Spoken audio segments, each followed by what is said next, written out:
تنصروا الله ينصركم ويثبت أقدامكم.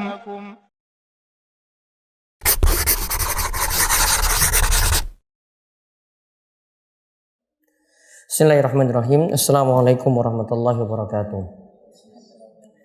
Innal hamdalillah nahmaduhu wa nasta'inuhu wa nastaghfiruh wa na'udzu billahi min shururi anfusina wa min sayyiati a'malina.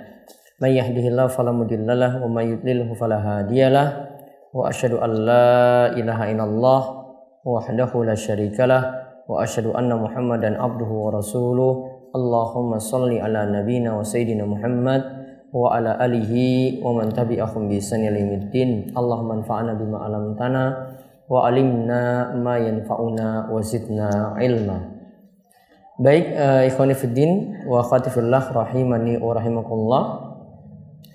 Kita bersyukur pada Allah atas nikmat yang telah Allah anugerahkan kepada kita sekalian, sehingga pada kesempatan pagi hari ini kita bisa melanjutkan kembali pertemuan sesi keempat dari hari kedua pembahasan dari kitab Al-Ajurumiyah.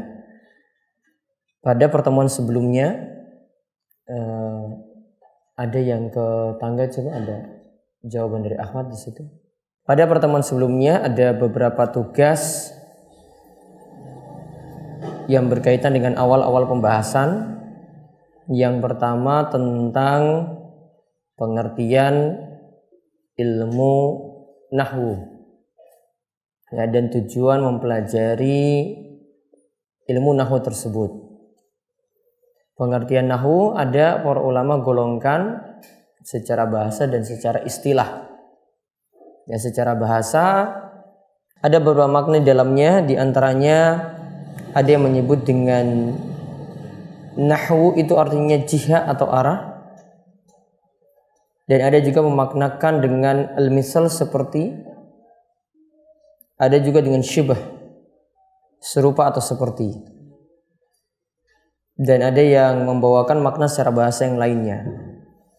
Kemudian secara istilah, nahwu itu adalah ilmu yang mempelajari keadaan akhir suatu kata secara i'rab dan bina. Atau di sini ada yang bawakan istilah lebih lengkap, nahwu adalah suatu ilmu yang berisi kaidah-kaidah untuk mengenali hukum akhir kata bahasa Arab, hukum akhir kata dalam bahasa Arab dalam susunan kalimat. Ditinjau dari sisi i'rab, yaitu perubahan suatu kata, atau dari sisi binanya, yaitu tetapnya keadaan akhir suatu kata. Jadi intinya pada hukum akhir kata yang dipelajari. Nah, tujuan mempelajarinya diantaranya adalah untuk menjaga lisan dari kesalahan. Ada juga tujuannya memahami Al-Quran dan hadis dengan pemahaman yang benar. Juga di samping itu tujuan mempelajari ilmu nahwu, selain akhir kata yang dipelajari, juga kedudukan kata dalam kalimat. Ya, kedudukan kata dalam kalimat juga dipelajari dalam ilmu nahwu. Itu bisa ditambahkan juga dalam tujuan mempelajari ilmu nahwu. Kemudian tentang perkataan Imam Syafi'i, yaitu la as'alu an mas'alatin min masailil fiqhi illa ahbabtu anha min qawaidin nahwi illa ajabtu anha min qawaidin nahwi. Aku tidaklah menanyakan suatu permasalahan fikih kecuali aku menjawabnya dengan kaidah-kaidah nahwu. Ada beberapa masalah yang disebutkan oleh para ulama, itu bisa dirujuk misalnya dalam kitab fikih atau kitab tafsir. Sering ada beberapa masalah yang dijawab dengan ilmu nahwu. Contoh di sini disebutkan ada tentang permasalahan sujud sahwi. Di sini disebutkan oleh Al-Farisi ketika ditanya apakah seorang yang lupa sujud sahwi maka ia sujud sahwi lagi, maka dijawab tidak. Kemudian dijawab dengan kaidah li'annal musaghghar la yusaghgharu. Karena kaidahnya mengatakan sesuatu yang sudah ditasghir maka tidak ditasghir lagi. Artinya sesuatu yang sudah jadi pengganti atau turunan maka ia tidak perlu diganti lagi. Maka sujud sawi itu adalah pengganti dari pelengkap sholat. Jika terlupa maka tidak perlu lagi sujud sawi yang kedua kalinya. Jadi cukup sujud sawi sekali saja. Kemudian pertanyaan yang keempat, contoh pembagian kalam bentuk mufrad, kalam tunggal, uktub, ijlis. Iya, ini kalam tunggal, jadi sudah lengkap.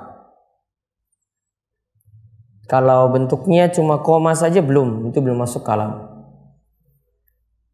Ada yang bentuknya jumlah, artinya lebih lengkap. Ada jumlah fi'liyah, ada jumlah ismiyah. Qara'a Muhammadun al-Qur'ana. Jumlah apa di sini?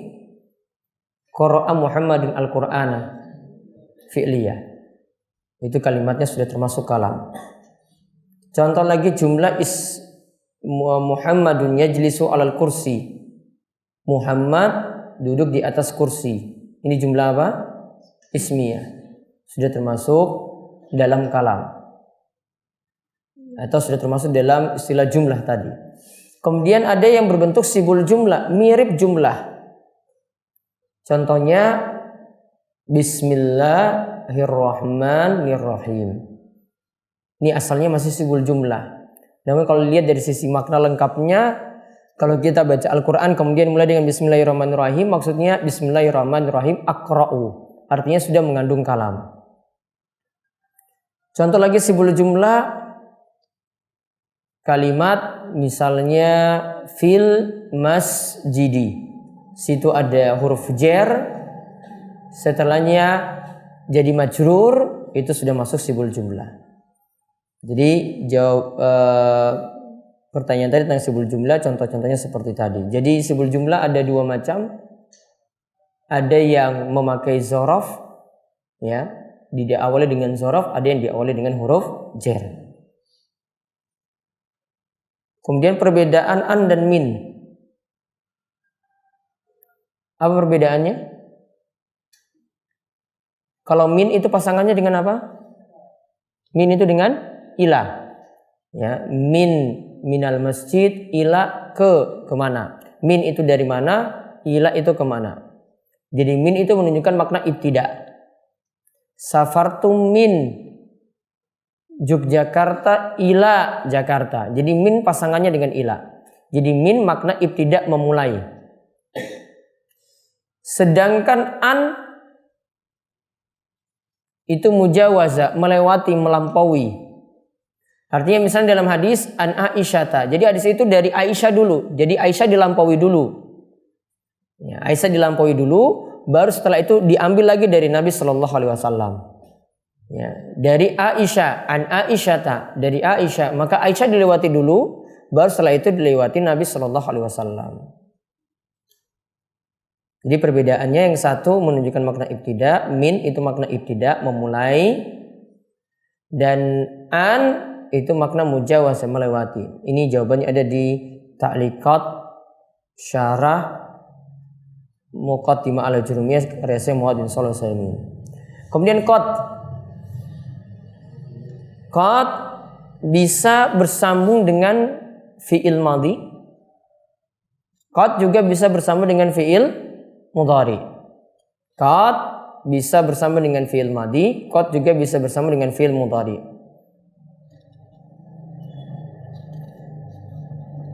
Kalau bersambung dengan fi'il madhi, maknanya apa saja? Litakid sama litakrib. Kalau litakid contohnya qad aflahal mu'minun, artinya sungguh. Qad aflahal mu'minun, sungguh orang-orang beriman beruntung. Kalau yang kedua maknanya litakrib, qad qamatis shalah. Contoh qad qamatis shalah, artinya salat sebentar lagi ditegakkan. Jadi ada dua makna seperti itu. Yang kedua bersambung dengan fi'il mudhari. Maknanya apa? Taklil Ada juga maknanya taksir. Itu pengertiannya dapat di mana? Ada di ta'liqat? Ada yang lihat tufatus saniyah? Ada juga tufatus saniyah. Makna taklil, qad yasdukul kadzub. Pendusta kadang bisa jujur. Maknanya taklil di sini. Ya, taklil artinya sedikit sekali orang yang biasanya dusta itu jujur. Kemudian kadang maknanya taksir banyak. Qad yaf'alut taqi al khaira. Orang yang bertakwa itu sering melakukan kebajikan. Artinya sering di sini artinya taksir banyak. Nah, itu tentang qad tadi. Jadi qad bisa bersama dengan fi'il madhi, maknanya itu qad di situ artinya sebentar lagi, takrib bisa maknanya penguatan makna, artinya sungguh.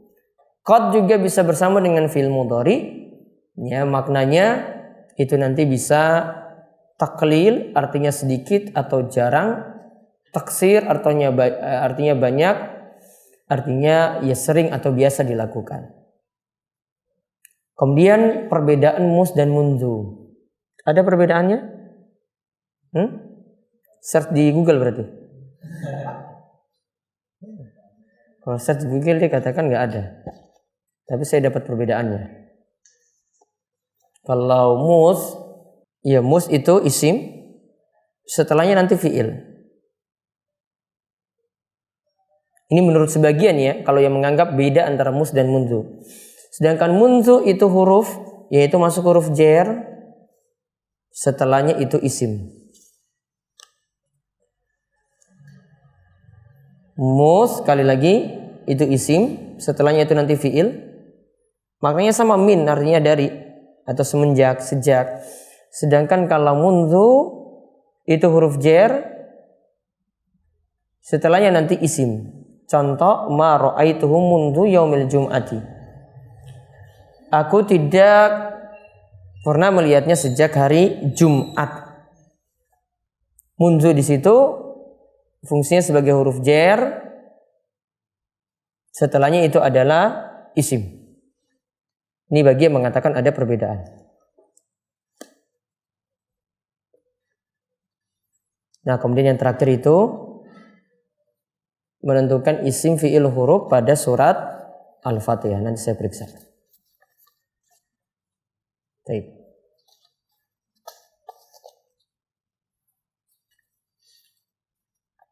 Ada pertanyaan dulu? Tentang PR-nya tadi ada pertanyaan? Baik. Gak ada, sekarang kita lanjutkan. Setelah kita melihat i'rab, pengertiannya, kemudian macam-macam i'rab, sekarang kita pelajari tanda-tandanya. Dibagi nanti tanda-tanda marfu, kemudian tanda-tanda mansub, kemudian tanda-tanda makhfud, kemudian tanda-tanda makhfud atau majrur, kemudian tanda-tanda majzum. Ada 4. Jadi dibahas 4 bab sekaligus. Nah, beliau katakan di sini bab ma'rifati alamatil i'rab, bab pengenalan tanda-tanda i'rab. Mulai nanti di situ ada li raf'i untuk rafa, kemudian li nasbi untuk nasab, kemudian lil khafdi untuk khafad, kemudian nanti lil jazmi untuk jazm. Kita lihat terlebih dahulu untuk lir raf'i. Tanda-tanda i'rab untuk rafa. Kemarin sudah disebutkan rafa itu perubahan akhir kata karena sebab kemasukan amil. Perubahan akhir kata karena sebab kemasukan amil. Tanda pokoknya apa kemarin kalau rafa? Dhamma. Di sini beliau sebutkan ada 4 tanda. Berarti nanti ada tanda pokok, asal, dan ada tanda fara'. Li raf'i arba'u alamatin, untuk rafa ada 4 tanda. Yang pertama ad-dhammatu, dhamma. Yang kedua al-wawu, wal waw. Yang ketiga wal alifu, alif. Yang keempat wan nunu, nun. Jadi dhamma, waw, alif dan nun. Dhamma, waw, alif dan nun. Nah, kita lihat diberi catatan di situ untuk dhamma itu tanda asliyah. Yang sisanya waw, alif dan nun tanda far'iyah.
Dhamma tanda asliyah, waw, alif dan nun tanda far'iyah.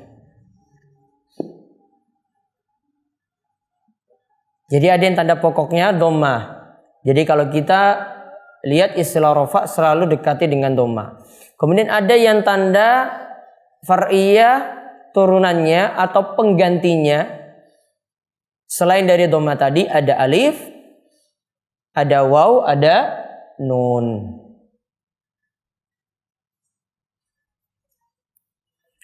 Nah, setelah itu beliau nanti rinci satu persatu. Dhamma itu ditemukan pada isim atau fiil apa saja. Ingat, di sini beliau langsung mengcover isim dan fiil. Tidak bahas isim dulu baru fiil, enggak, ini langsung isim apa, fiil apa. Baru nanti kita lihat tanda untuk waw itu pada isim atau fiil yang mana, alif juga demikian, nun juga demikian. Nah, sekarang kita lihat untuk dhamma. Beliau katakan fa amma dhammatu fatakunu alamatan li raf'i fi arba'ati mawadhi'ah. Untuk dhamma itu adalah tanda rafa pada 4 tempat atau 4 keadaan. Yang pertama dhamma untuk isim mufrad mutlaqan, secara mutlak. Artinya semua isim mufrad rafa'nya dengan dhamma. Kemudian yang kedua jamak taksir mutlaqan, secara mutlak, artinya seluruh jamak taksir rafa'nya dengan dhamma. Kemudian yang ketiga jam'il muannatsis salim, jam muannas salim, itu tanda rafa'nya juga dengan dhamma. Lalu yang keempat al-fi'lul mudhari, fi'il mudhari allati lam yattasil bi akhirih syai'un, fi'il mudhari yang tidak bersambung dengan sesuatu apapun. Fi'il mudhari yang tidak bersambung dengan suatu apapun. Dia tidak bersambung dengan ani, yaf'alani, tidak bersambung dengan yaf'aluna waw nun, tidak bersambung dengan yaf'alina ya nun, tidak. Dia tidak bersambung dengan apapun. Contoh yaktubu. Nah, sekarang kita lihat yang pertama. Al-ismul mufradu, isim mufrad. Isim mufrad tanda rafa'nya dengan dhamma. Beri catatan, yang dimaksudkan dengan isim mufrad di sini ma laisa musannan wala majmu'an wala minal asma'il khamsah. Isim mufrad itu bukan musanna, kata yang menunjukkan dua, bukan pula jamak yang menunjukkan lebih daripada dua, bukan pula asma'ul khamsah. Abuka, ahuka, hamuka, fuka, zumal. Jadi kalau kita sebut mufrad itu kadang istilahnya beda-beda nanti. Ya, istilahnya beda-beda. Nanti mufrad digunakan untuk lawan dari musanna.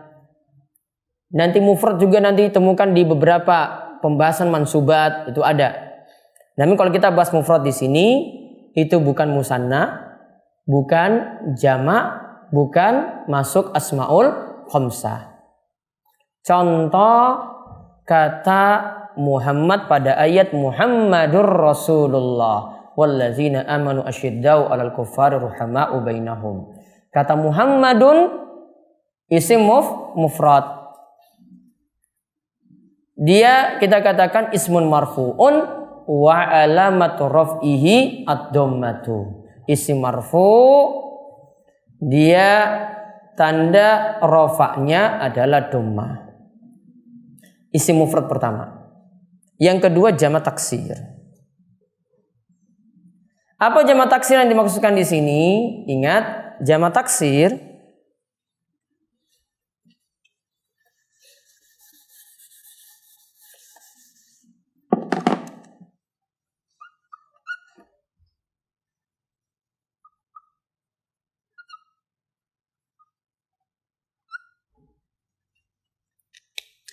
jamak artinya apa jamak?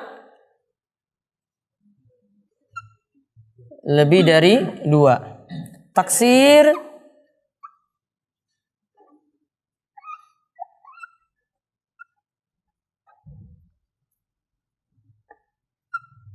taghayyarat. Taksir itu maknanya taghayyarat, berubah. Karena kalau kita bahas taksir itu dari kata kasara, takassarat. Takassarat itu sesuatu yang pecah. Ya. Kasara itu pecah. Artinya kalau pecah berarti ada yang berubah. Dia berubah dari mana? Berubah min surati mufradihi.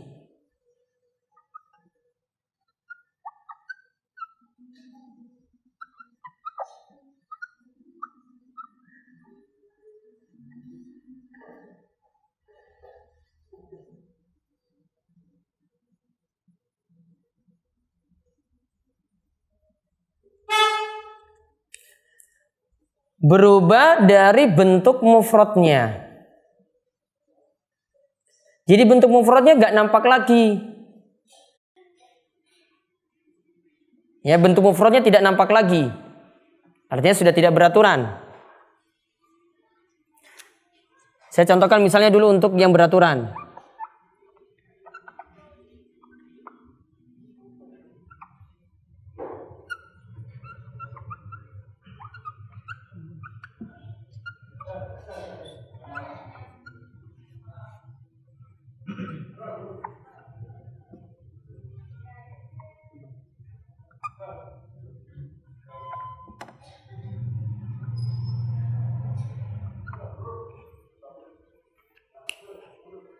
Lihat yang beraturan sebelah kanan, muslimun berubah jadi ditambah waw nun untuk jamak muzakkar salim jadi muslimuna.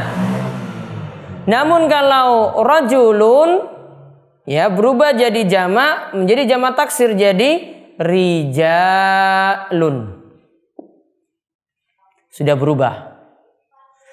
Situ tidak ada lagi. Ternyata dibentuk jamak taksirnya ada alif di tengah. Padahal bentuk mufradnya nggak ada. Harokat ro-nya awalnya itu ro itu fathah, ini jadi kasra. Sudah berubah dari bentuk mufrad. Makanya disebut jamak taksir. Bentuknya itu sudah irregular, yaitu tidak beraturan lagi. Ya, bentuknya tidak beraturan sehingga perlu dipahami dari baca-baca, dari kosakata yang dikumpulkan baru kita tahu oh ini bentuk jamaknya. Nah, itu yang dimaksudkan jamak taksir. Contoh misalnya dalam ayat tentang jamak taksir tadi, minal mu'minina rijalun. Di antara orang-orang beriman itu ada laki-laki, yang seterusnya rijalun di situ ismun marfu'un, isim marfu' wa alamatu raf'ihi, dan tanda rafa'nya ad-dhammatu dengan dhammah. Nah, untuk jamak taksir itu perlu dikaji lagi secara lebih jauh. Ini cuma dicontohkan saja tanda rafa untuk jamak taksir yaitu dengan dhammah. Kemudian yang ketiga jamak muannas salim. Jamak muannas salim itu apa? Diberi catatan, jamak muannas salim adalah jam'ul inasil maktumi bi alifin wa ta'in mazidatain. Yaitu jamak yang menunjukkan inas. Inas itu apa? Perempuan yang diakhiri dengan alif dan ta sebagai tambahan. Yang diakhiri dengan alif dan ta sebagai tambahan.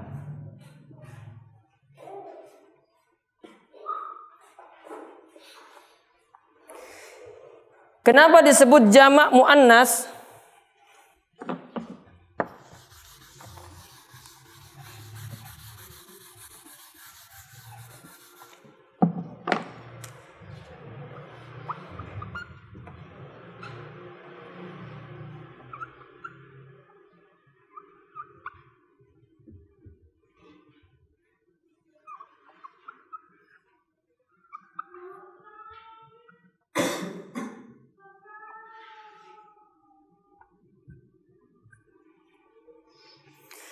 Kenapa disebut muannas? Karena bentuk mufradnya muannas.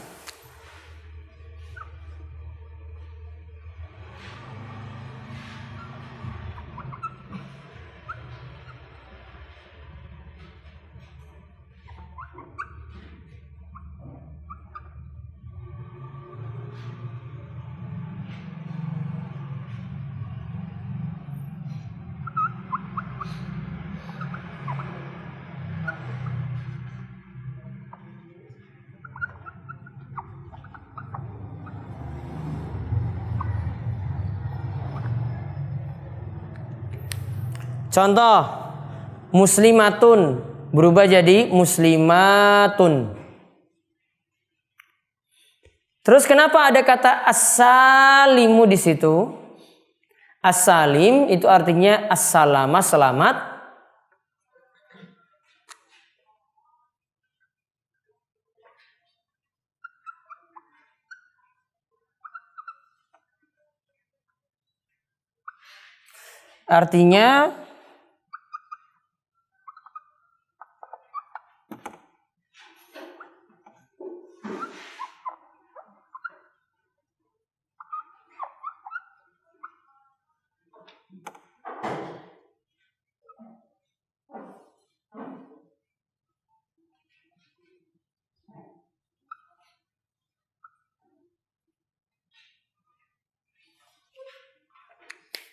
Artinya salim min taghyir mufradihi, yaitu selamat bentuk mufradnya dari perubahan.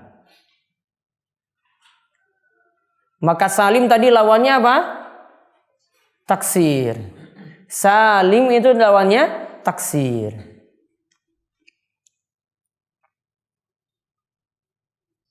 Sekarang harokatnya jam'ul muannatsi salimu atau jam'ul muannatsi salimi.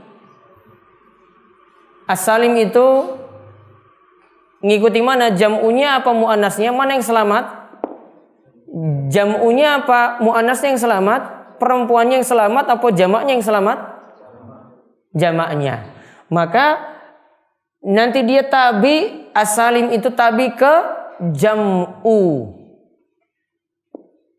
Jadi kalau di depannya itu jam'i, maka jam'il muannasis salimi apa salimu? As-salimi. Kenapa? As-salimi itu salimnya itu dari jamaknya, ngikut jamaknya bukan taknisnya.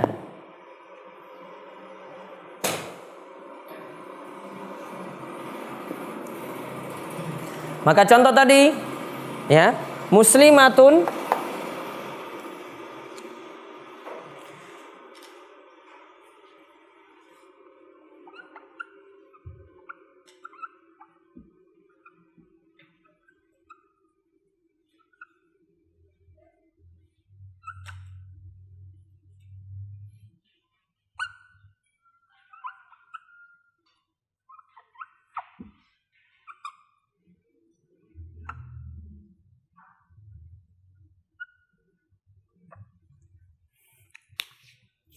contoh mukminatun ditambah alif dan ta menjadi mukminatun. Tambahkan alif dan ta menjadi mukminatun. Maka ketika itu jadi jamak muannas salim. Namun perlu dipahami ternyata bukan asalnya dari perempuan saja di sini. Muslimatun, mukminatun, sholihatun, qanitatun. Gak berasal dari perempuan saja. Ternyata ada beberapa kata yang juga diakhiri dengan alif dan ta. Contoh as-samawatu. Ya, as-samawatu. Itu jamak dari kata apa? As-sama'u. Jamaknya as-samawatu. Ketika jadi jamak, dia ikut jamak muannas salim. Maka cuma dikelompokkan saja jadi jamak muannas salim. Namun hakikatnya dia bentuknya tidak seperti muslimatun dan mukminatun tadi. Maka kalau saya Shalih Al-Utsaimin, beliau katakan beliau lebih cenderung kalimat jamak muannas salim dalam perkataan penulis di sini itu kita katakan jamak yang diakhiri alif dan ta tambahan. Maka nanti as-samawatu nanti juga masuk. Karena kalau kita cuma katakan jamak muannas salim, nanti as-samawatu tidak masuk di dalamnya. Maka bisa diberi catatan di situ, lebih cocok kita katakan jamak yang diakhiri dengan alif dan ta tambahan. Atau al-jam'ul ladzi akhiruhu alifun wa ta'un mazidatani. Al-jam'ul ladzi akhiruhu alifun wa ta'un mazidatani.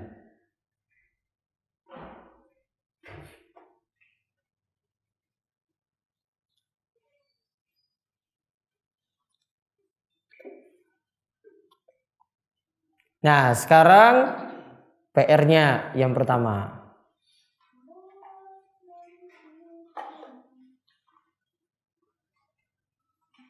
Isim mufrad yang bagaimana yang bisa dijadikan jamak muannas salim?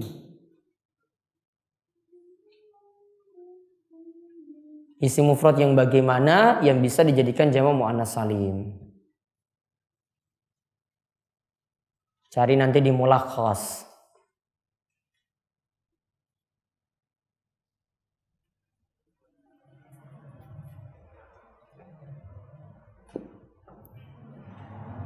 Jadi ini ada mufrad-mufradnya. Kenapa kok cuma muslimatun, mukminatun yang tak marbuto? Apakah yang tidak pakai tak marbuto bisa masuk juga?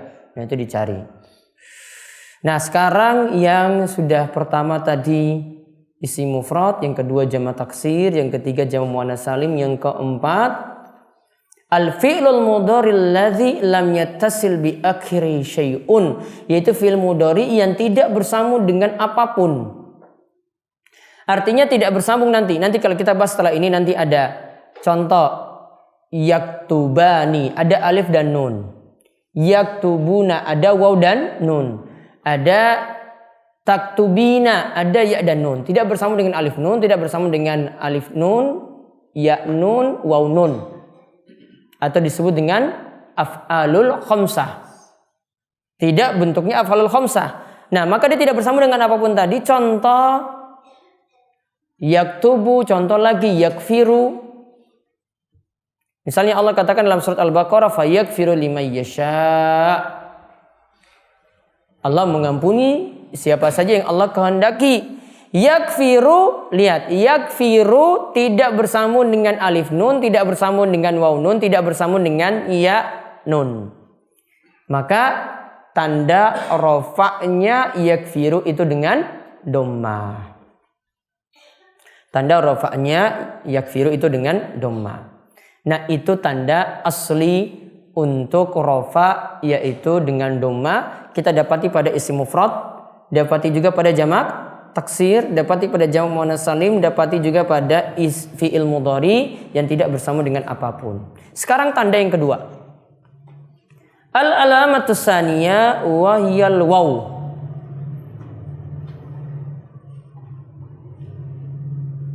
Tanda yang kedua yaitu waw.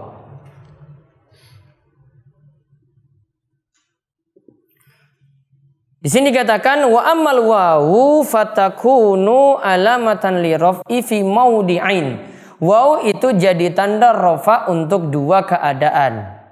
Yang pertama, fi jam'il mudzakkari salimi. Untuk jamak muzakkar salim.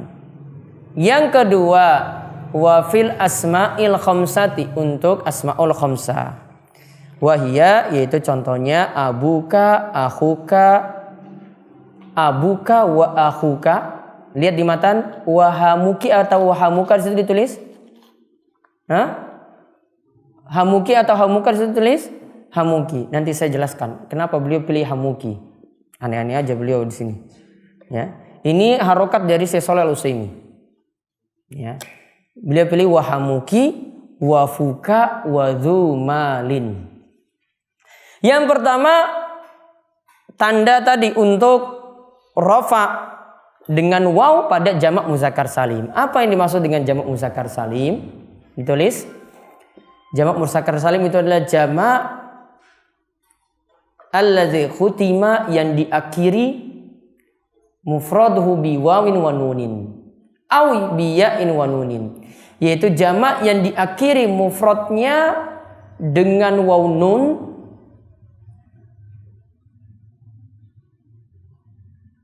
atau ya nun. Diakhiri mufradnya dengan waw nun atau ya nun.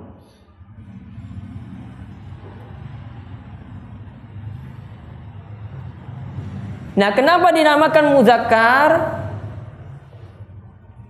Karena nanti dia dijamakkan dari muzakkar. Kenapa dikatakan salim? Salim tadi kenapa?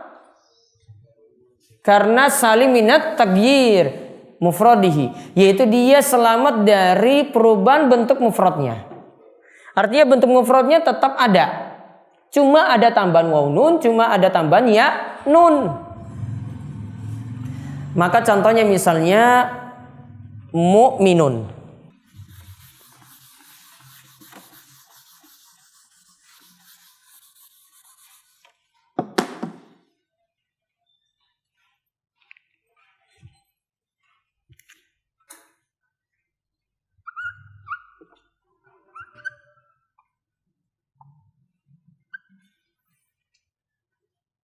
Ini dari muzakkar.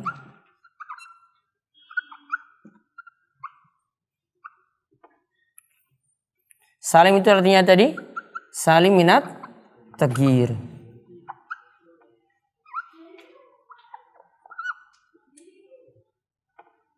Contoh mu'minun.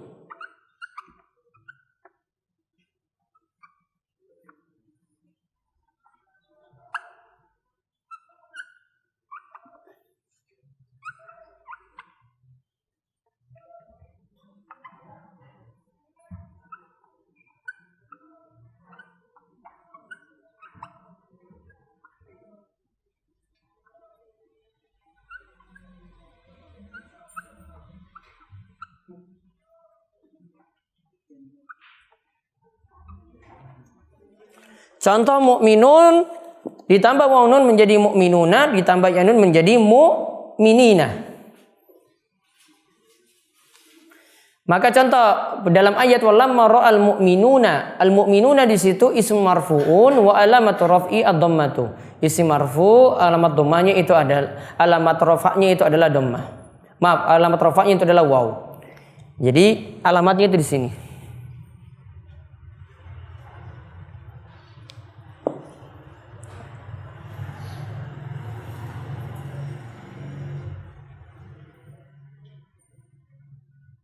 Tadi ada pertanyaan?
Manakah yang benar, rojulun atau rojulun? Rojulun ya, nggak pakai waw di tengah. Terus tadi sudah. Nah sekarang tugasnya lagi yang kedua. Mana saja bentuk mufrad yang bisa dijadikan jamak muzakkar salim? Mana saja bentuk mufrad yang bisa dijadikan jamak muzakkar salim? Contoh misalnya, rojulun kenapa nggak jadi rojuluna, rojulina? Cari jawabannya. Padahal laki-laki kan? Iya kan?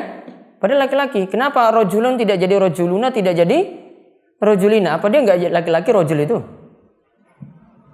Kenapa nggak jadi rojuluna, tidak jadi rojulina? Masjidun, masjid itu muzakkar apa muannas? Hah? Muzakkar apa muannas? Digolongkan oleh orang Arab jadi muzakkar. Kenapa nggak jadi masjiduna? Kenapa nggak jadi masjidina? Baitun, muzakkar atau muannas menurut orang Arab? Muzakkar. Kenapa nggak jadi baituna? Kenapa nggak jadi baitina? Cari jawabannya. Ya. Biar bisa dibedakan. Ya, sekarang asmaul khamsah. Asmaul khamsah yaitu isim yang 5, yaitu abuka 1, akhuka 2, hamuki 3, fuka 4, zumalin 5. Yang terakhir perhatikan zumalin. Kata Syekh Shalal Utsaimin, beliau nggak setuju pakai contoh zumal, punya harta. Kenapa? Ini kok mau belajar bahasa Arab ilmu din kok pakai ya semangatin punya harta gitu. Harusnya zu ilmin. Ya, ganti zu ilmin. Biar orang nggak tergiur dengan harta-harta terus. Mau belajar ilmu din kok semangati zumal. Nanti zu sayarotin, punya mobil. Harusnya ganti zu ilmin kata beliau. Karena bukan bahas masalah dunia kalau lagi bahas ilmu agama. Jadi langsung zu ilmin contohnya. Jadi beliau protes ulama sejak dulu buat contoh ini. Muyasar juga ikut kan? Ikut juga. Nah, abuka ayahmu, akhuka saudara laki-lakimu, hamuki. Nah, hamu di sini hamu, ya, alhamu ini adalah ismun liqurabatil mar'ati min jihati zaujiha. Hamu ini adalah kerabat istri dilihat dari zaujiha, suaminya.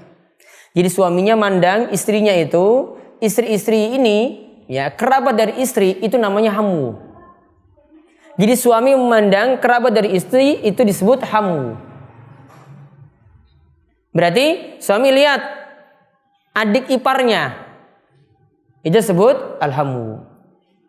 Lihat istri punya sepupunya istri, itu juga namanya alhamu.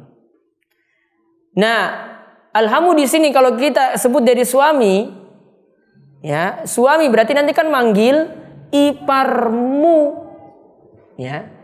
Nanti suami kan manggil seperti itu, suami manggil iparmu, ya, atau hamu, ya, hamu apa gitu. Maka yang lebih cocok kalau kita panggil, kalau orang lain itu nyebut, ini orang lain nyebut untuk suami ini, wah itu kan iparmu. Iparmu di sini dari mana? Ya, bisa di sini dipandang dari sisi suaminya, bisa dipandang dari sisi istrinya. Namun di sini kata Syekh Saleh Al-Utsaimin, beliau katakan alhamu di sini karena kerabat istri, maka lebih tepat di sini dipakai hamuki. Jadi perempuan.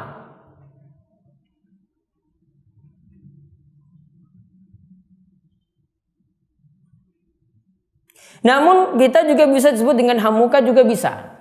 Namun kata beliau lebih cenderung lafaznya itu lebih tepat dengan hamuki.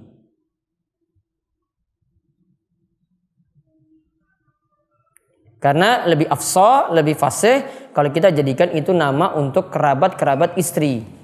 Min jihati zaujiyah, dari sisi suami. Nah, kemudian ada fu di situ, fu mulutmu. Kemudian ada zu malin, yang punya harta. Zu itu artinya yang punya. Ada juga yang menambahkan, sebagian ulama tambahkan lagi, ada istilah hanuka juga masuk di dalam istilah asmaul sitta nantinya. Namun hanuka di sini artinya ma yastaqbih, yaitu sesuatu yang jelek. Maknanya itu sesuatu yang jelek, dan ini sering sedikit sekali digunakan oleh para ulama. Intinya kita tahu asmaul khamsah itu ada 5 tadi. Tanda rofa'nya dengan waw. Contoh misalnya untuk Abu.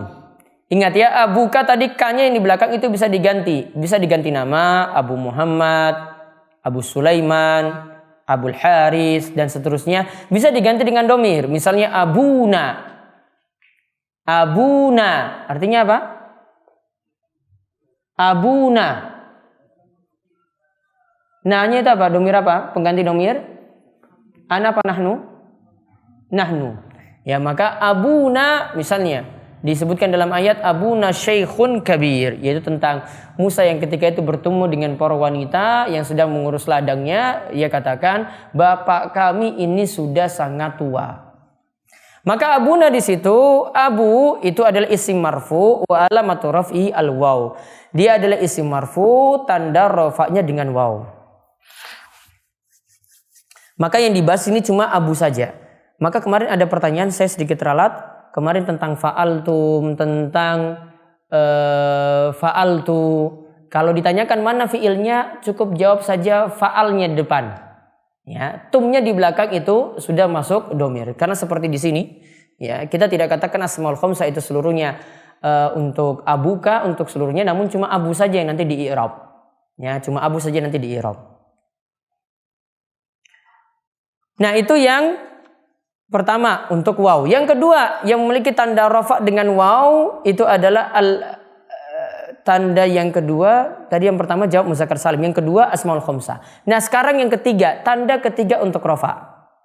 Tadi yang pertama itu dhamma, yang kedua itu waw, yang ketiga adalah al-alifu. Maka dikatakan wa amal alifu fatakunu alamatan li raf'i fi tasniyatil asma'i khassatan.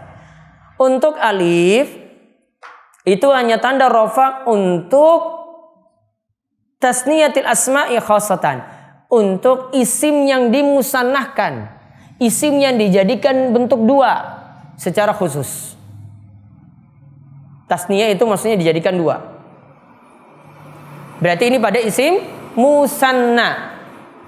Ini pada isim musanna. Beri catatan ringkas, itu isim musanna yang dimaksud.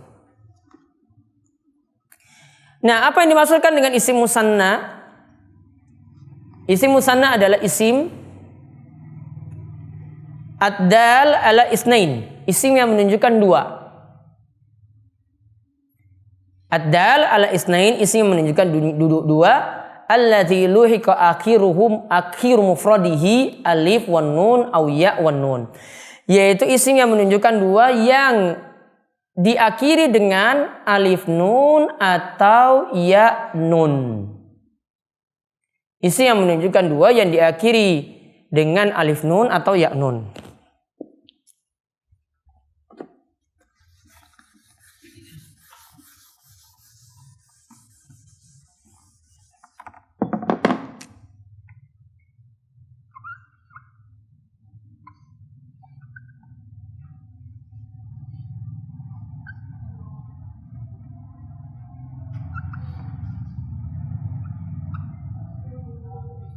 Contoh misalnya rajulun.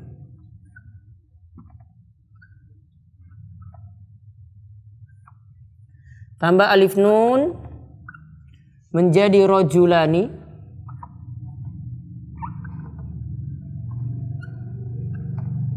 Ditambah ya nun menjadi rajulaini.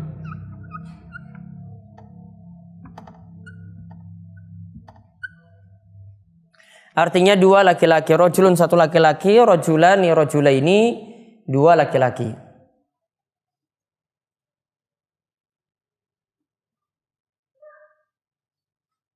Contoh dalam ayat qala rajulani, maka rajulani di situ ismul marfu, isim marfu wa alamatu rafi al alif li annahu musanna. Tanda rafa'nya dengan alif karena termasuk isim musanna.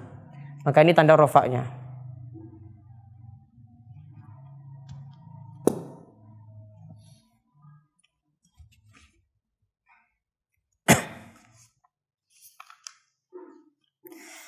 Kemudian tanda yang keempat,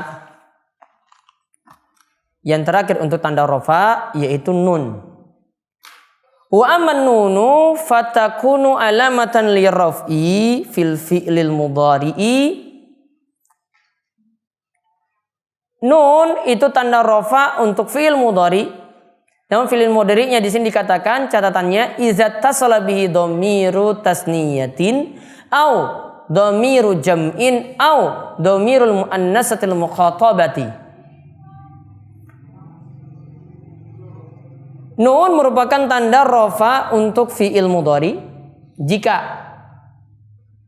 bersambung dengan dhamir tasniyah. Tasniyah apa? Menunjukkan dua.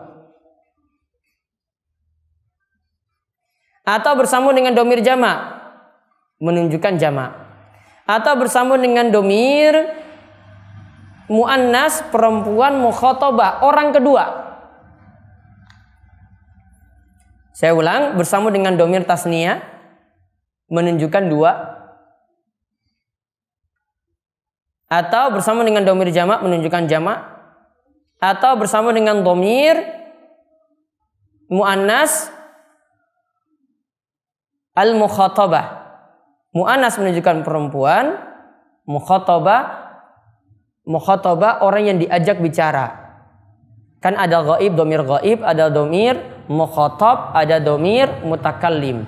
Ada domir ghaib itu yang orang yang tidak hadir, domir mukhatabah orang yang diajak bicara, kamu, kalian. Ada domir mutakallim orang yang berbicara. Maka ini yang kita sebut dengan, beri catatan ringkasnya, itu yang dimaksud dengan af'alul khamsah. Al-af'alul khamsah.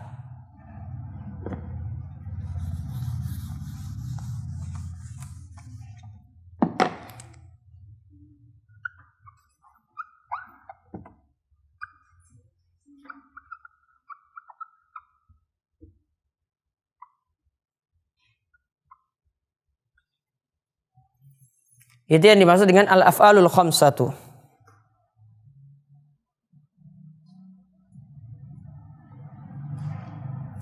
Contoh yang domir tasniyah.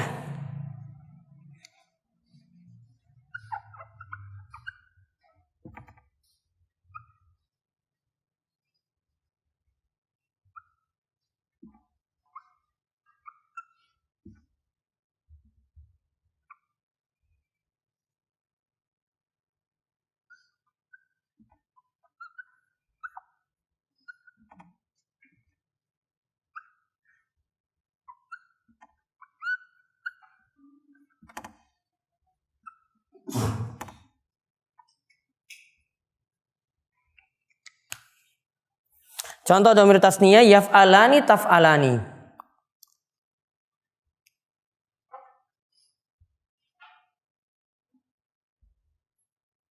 Dengan nunnya tandanya, ini nunnya tandanya.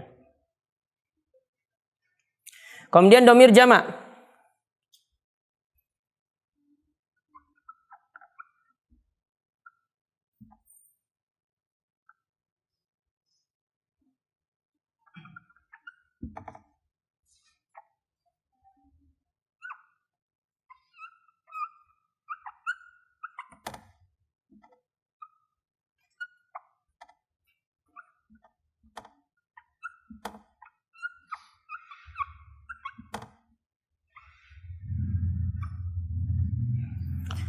Yaf'aluna taf'aluna. Kemudian dhamir muannas al mukhatabah taf'alina.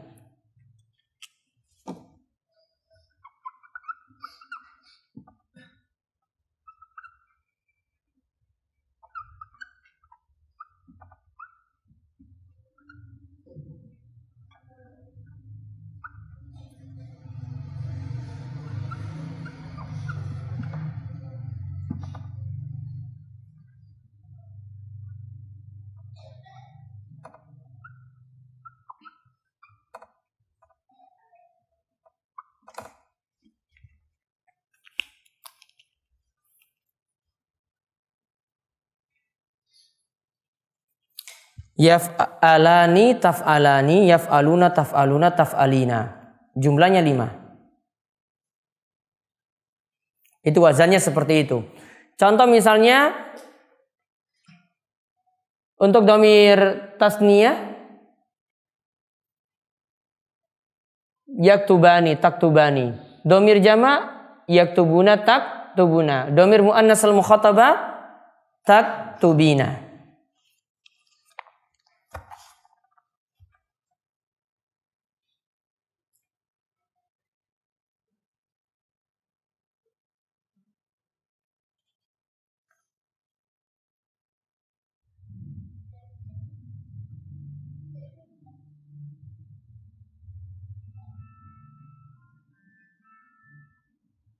Atau diringkas apa jadi apa sih itu? Ani-ani, una-una, ina. Ani-ani, una-una, ina. Taib. Kemudian yang terakhir itu tadi tanda nun dan itu tadi tanda rofa dalam masalah i'rabnya. Tanda-tanda untuk rofa'nya. Jadi ada tanda rofa kita simpulkan dhamma. Kemudian ada waw, ada alif, ada nun. Wallahu a'lam bishawab. Ini untuk sesi keempat kita.